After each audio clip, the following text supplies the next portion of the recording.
Nous devons maintenant travailler sur les bords, nous devons ramener le rouge en dessous. Dans ce cas, nous avons 2 rouges à ramener en dessous, vous voyez, il en manque 2. Les 2 autres sont déjà en dessous, ils sont manquants. Pour les faire passer en dessous, nous devons procéder de la manière suivante. L'un regarde vers nous, l'autre est à notre gauche. Vous pouvez le voir sur la photo.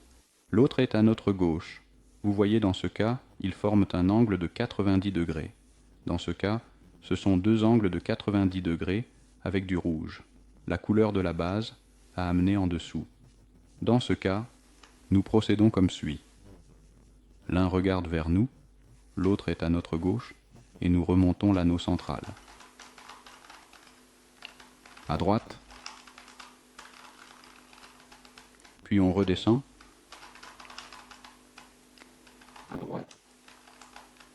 à droite, vers le haut avec l'anneau central, à droite, et en bas.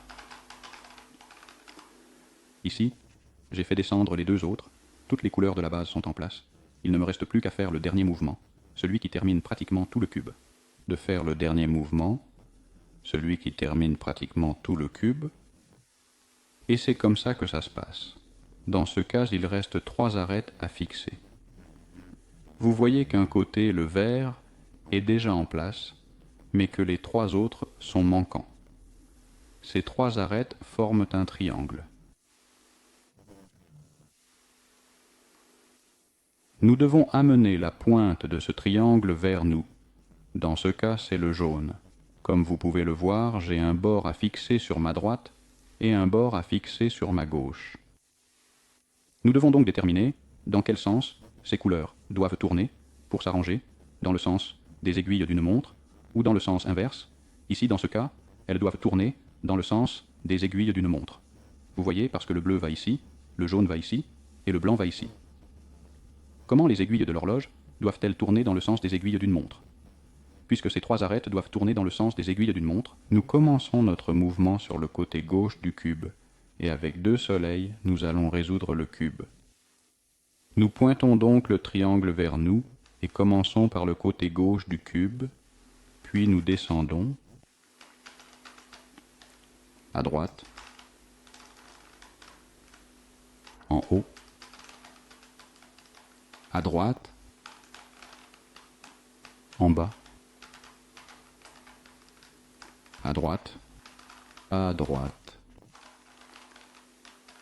et en haut. Arrêtez maintenant avec le cube.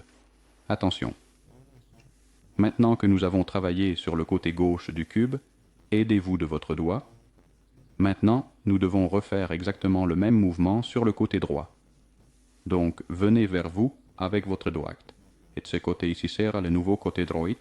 Donc, vous devez tourner le cube de cette façon, ok? Et travailler sur ce côté droit ici et faire le même mouvement à nouveau sans toucher la base, donc en bas. À gauche, en haut, gauche, en bas, gauche, à gauche, et en haut, et le cube est terminé. Dans ce cas, j'ai 3 arêtes à résoudre, exactement comme précédemment, sauf que celle-ci tourne dans le sens inverse des aiguilles d'une montre. Vous voyez que le blanc va ici, le jaune ici, et le bleu ici. Elle tourne dans le sens inverse des aiguilles d'une montre, alors que nous avons un côté, le vert, qui est correct. Dans ce cas, la pointe du triangle va vers nous, un bord à notre droite, l'autre à notre gauche, et comme les bords tournent dans le sens inverse des aiguilles d'une montre, nous devons commencer par le côté droit avec notre manœuvre finale, avec le double sun, que je vais maintenant vous montrer. Je descends, à gauche, en haut, à gauche, en bas, gauche, gauche et haut. Arrêtez maintenant avec le cube, attention, ne touchez pas la base. Nous avons donc travaillé sur le côté droit du cube, nous venons vers nous avec notre doigt, et nous devons travailler sur ce nouveau côté gauche ici. Je tourne donc le cube dans cette direction, et je travaille à nouveau sur le côté gauche avec le soleil. Puis vers le bas, à droite, en haut, droite, en bas, droite, droite,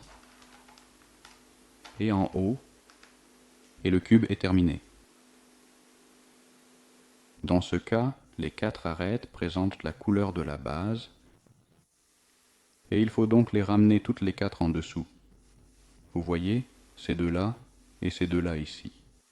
Pour résoudre ce problème, vous prenez un côté du cube au hasard, celui que vous voulez, et vous faites ceci. En haut, l'anneau central, à droite. En bas, à droite, à droite, en haut, droite, et en bas. Maintenant, j'en prends 2 en dessous, ces deux-là. Je prends le cube de façon à ce que j'ai une arête à placer en dessous, en regardant vers moi, et l'autre à ma gauche. Et je refais exactement le même mouvement, donc en haut, à droite, en bas, droite, droite, en haut, droite, et en bas. La base est perdue. Dans ce cas, les 4 coins de la base doivent être tournés. Pour ce faire, je prends un côté du cube au hasard, celui que vous voulez, et je commence par un côté aléatoire du cube, la droite ou la gauche, avec le soleil. Nous commençons par le côté droit.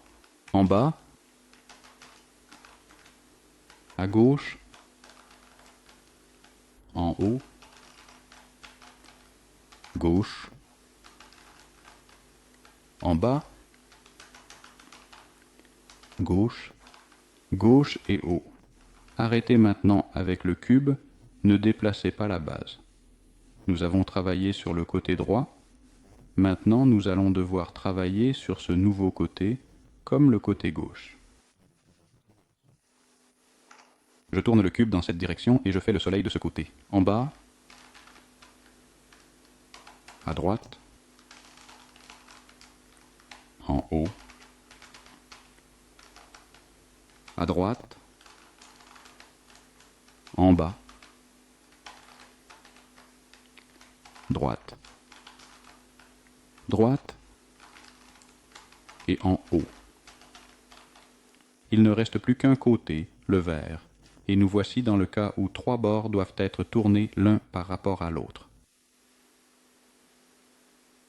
Dans ce cas, j'ai 2 arêtes à faire descendre l'une en face de l'autre. Vous voyez? L'une est à l'avant du cube, l'autre à l'arrière du cube. Elles forment entre elles un angle de 180 degrés. Elles ne sont plus à 90 degrés comme avant, elles sont l'une à l'avant et l'autre à l'arrière. Pour résoudre cette situation, il faut faire ceci. En bas, à droite. En bas, à droite. En bas, droite. À droite. En haut, à droite. En haut, à droite, en haut. Et voilà, la base est terminée. Je vais répéter le concept au cas où. Rappelez-vous, si vous trouvez un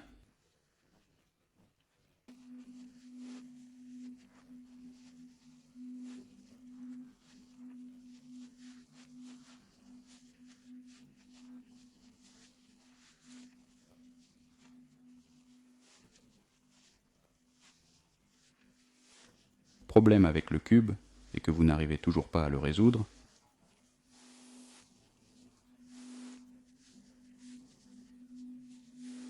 vous détachez un morceau, vous le retournez, vous le rattachez d'une manière qui